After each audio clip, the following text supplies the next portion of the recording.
மக்கள் இந்த ஒரு வீடியோவில் நம்ம என்ன பார்க்க போகிறோம்னா, பணம் உங்கள்கிட்ட வரணும்னா நீங்கள் என்ன பண்ணணும், ஒரு 5 மேட்ரு மட்டும் இந்த வீடியோவில் நான் ஷேர் பண்ணிக்கிறேன். ரொம்ப நேரம் பேச போகிறதில்ல, ஆனால் விஷயம் இருக்குது, கண்டிப்பாக கவனிங்க. மொதல் பாயிண்ட், பணம் ஏன் தேவை அப்படின்னு சொல்லி கேட்டிங்கன்னா, பணம் தேவையில்லாம் சொல்கிறாங்களே, அப்போ பணம் தேவைங்கிற ஒரு விஷயத்தை நம்ம கொண்டு வரமே, இது எப்படி கரெக்டு அப்படின்னு சொல்லி கேட்டிங்கன்னா, பணம் தேவையில்லைன்னு சொல்கிறவங்களாம் பணக்காரங்களாக தான் இருப்பாங்க.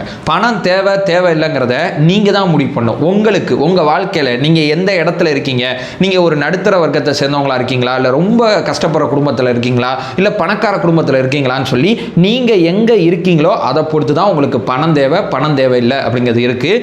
எல்லாருக்கும் காமனாக பணம் தேவையில்லை அப்படிங்கிற முடிவெடுக்க முடியாது. அந்த இண்டிவிஜுவலோட பீப்புள் ஒவ்வொருத்தங்க அடிப்படையில். இப்போ நீங்கள் ஒரு நடுத்தர வர்க்கமாக இருக்கீங்க, இல்லை ஓரளவுங்க ஏதோ வாழ்கிறோம் போகிறோம் சாப்பிட்றதுக்கு காசு இருக்குங்க அப்படின்னாலும் உங்களுக்கு பணம் தேவை. ஏன்னா பணம் சம்பாதிக்கிறதே வாழ்க்கையோட ஒரு பகுதியாக ஆயிடக்கூடாது. ஏன்னா மனித வாழ்க்கையில் பணம் ரொம்ப முக்கியம். இப்போ எங்கள் அப்பா பணம் சம்பாதிக்கிறது தான் கடைசி வரைக்கும் சம்பாதிச்சார், அவர் வந்து இறந்து போகிற வரைக்குமே. இப்போ எங்கள் தாத்தா பணம் சம்பாதிக்கிறதா அவரோட முழு வாழ்க்கையும். ஆனால் எனக்கு அந்த மாதிரி ஒரு வாழ்க்கை அமையக்கூடாது. பணமும் வாழ்க்கையில் சம்பாதிக்கணும், ஆனால் பணம் மட்டும்தான் சம்பாதிக்கக்கூடாதுன்னு நினைக்கிறேன். அதனால தான் தன்னிறைவு பொருளாதாரம் அப்படிங்கிற ஒரு விஷயத்தை நோக்கி நகர்ந்து போயிட்டு இருக்கோம். தன்னிறைவு பொருளாதாரம்னா ஒன்றும் கிடையாது. இப்போ நீங்கள் ஒரு 30,000 ரூபா சம்பாதிக்கிறீங்கன்னு வச்சுக்கலாமே, இப்போ நீங்கள் சம்பாதிக்கிற காசை இதே மாதிரி ஒரு 25 மடங்கு நீங்கள் சேவ் பண்ணிங்கன்னா இதுதான் தன்னிறைவு பொருளாதாரம், வேறு எதுவும் கிடையாது.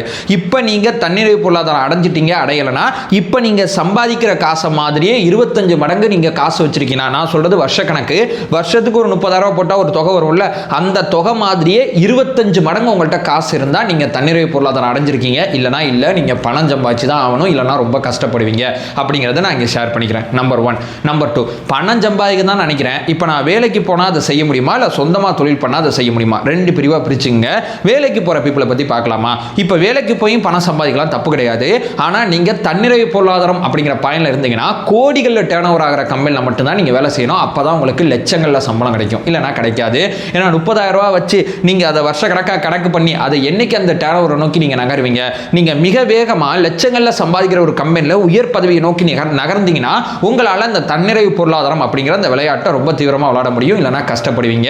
ஸோ நீங்கள் கோடிகளில் சம்பாதிக்கிற கம்பெனியில் முதல்ல வேலைக்கு சேரணும். அந்த கம்பெனியில் மேலே போகணுங்கிற இலக்கு நோக்கி நீங்கள் போயிட்டே இருந்தீங்கன்னா நீங்கள் கூடிய விரைவில் தன்னிறைவு பொருளாதாரம் அடைஞ்சிருவீங்க. இது 2வது பாயிண்ட். இல்லைப்பா எனக்கு கோடிகளில் வேலை செய்கிற கம்பெனிலாம் எனக்கு தெரியாதுப்பா, ஆனால் எனக்கு சொந்தமாக தான் பண்ணுங்கிற ஒரு ஆசை இருக்குது, பண்ணணும்னு தோணுது, நான் என்ன பண்ணலாம் என்ன செய்யலாங்கிறது எனக்கு தெரியல. இப்போ மல்லிகை கடை வைக்கிறதுல ஆரம்பிச்சு, வேற ஏதோ வியாபாரம் பண்ணுறதுல ஆரம்பிச்சு, வேற ஏதோ சேவை பண்ணுறதுல ஆரம்பிச்சு, கார் ஓட்டுறது, இல்லை ஒரு பேக்கர்ஸ் அண்ட் மூவர்ஸ் பண்ணுறது, இல்லை ஒரு இடத்துல டாடா ஏசி போட்டு ஒரு சர்வீஸ் கொடுக்குறது, ஒன்றே வேலை செய்யணும். அப்படி இல்லைன்னா தொழில் பண்ணி ஏதாவது ஒன்று புதுசாக உருவாக்கணும். அப்படி இல்லைனா ஏதோ ஒரு சேவை நம்ம கொடுக்கணும். இது 3ல் கேபிள் ஆப்ரேட்டர் அப்படிங்கிறது ஒரு சேவை. இல்லை நீங்கள் வந்து இந்த சேவை மையத்தில் உட்காந்து இந்த டைப் பண்ணி கொடுக்குறாங்களா, அது ஒரு சேவை. ஒன்று பொருளை கொடுக்கணும், இல்லை சேவையை கொடுக்கணும், 2 தான் வழி.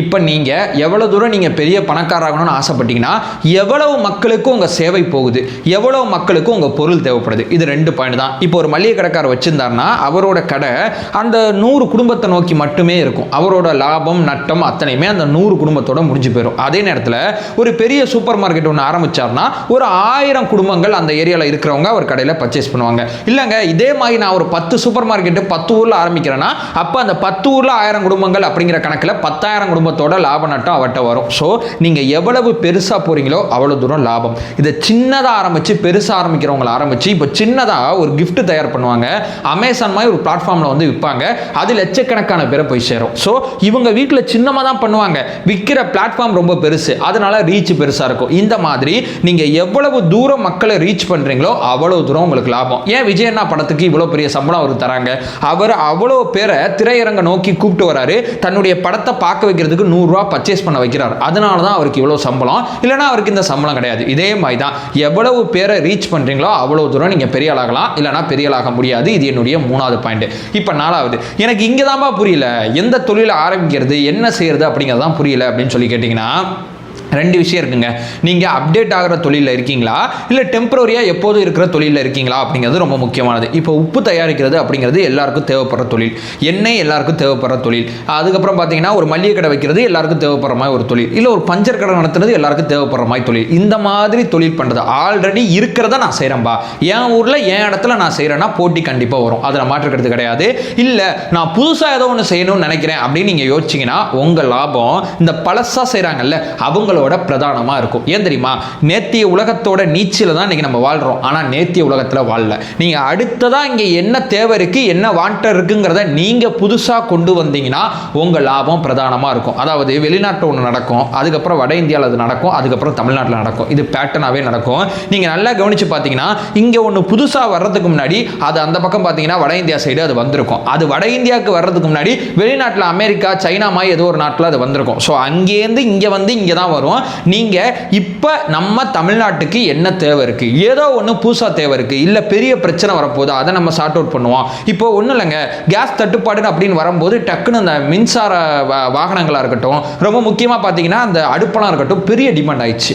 ஸோ இந்த அடுப்போட விற்பனை எப்போ அதிகமாகும் எப்போ கம்மியாகுங்கிறப்போ இந்த கேஸ் தட்டுப்பாடு வரும்போது இதோட சேல்ஸ் ரொம்ப பீக்கில் இருக்குது, நிறைய இடத்துல கிடைக்க மாட்டேங்குது. ஸோ எப்போ எதோட சேல்ஸ் இருக்குது, எப்போ எது பீக் ஆகும், எப்போ எது நடக்குங்கிறது அப்கமிங்கில் இருக்கக்கூடிய விஷயத்தை அப்டேட் பண்ணி ஏதோ ஒன்று நீங்கள் பண்ணீங்கன்னா, இப்போ நான் முன்னாடி சொன்னேன்ல, ஒரு வேலை செய்கிறவர் இல்லை ஒரு தொழில் பண்ணுறவர், அந்த தொழில் பண்ணுறதெல்லாம் தாண்டி நீங்கள் மேலே டாப்பில் இருப்பீங்க. ஸோ அப்படி ரொம்ப ரொம்ப முக்கியமாக க்ரியேட்டிவாக வித்தியாசமாக யோசித்த சில பிஸ்னஸ் தான் இன்னைக்கு மிகப்பெரிய ஜாம்பவான் நிறுவனங்களாக இருக்குது. மற்றது எல்லாமே அதற்கு கீழே தான் இருக்குது. ஸோ ரொம்ப தெளிவாக போனால் பணம் உலகத்தில் சுற்றிக்கிட்டே இருக்கும்.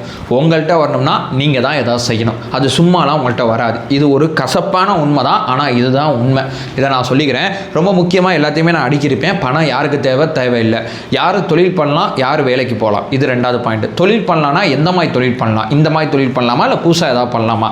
அடுத்து பார்த்தீங்கன்னா பணம் உங்கள்கிட்ட வரணும்னா நீங்கள் தான் ஏதாவது செய்யணும். பணம் சும்மாலாம் உங்கள்கிட்ட வராது. ஸோ இதுதான் நான் இங்கே சொல்ல வந்தது. இது எல்லாத்தையுமே நான் இங்கே டெலிவரி பண்ணியிருப்பேன் அப்படிங்கிறது என்னுடைய பெரிய நம்பிக்கை.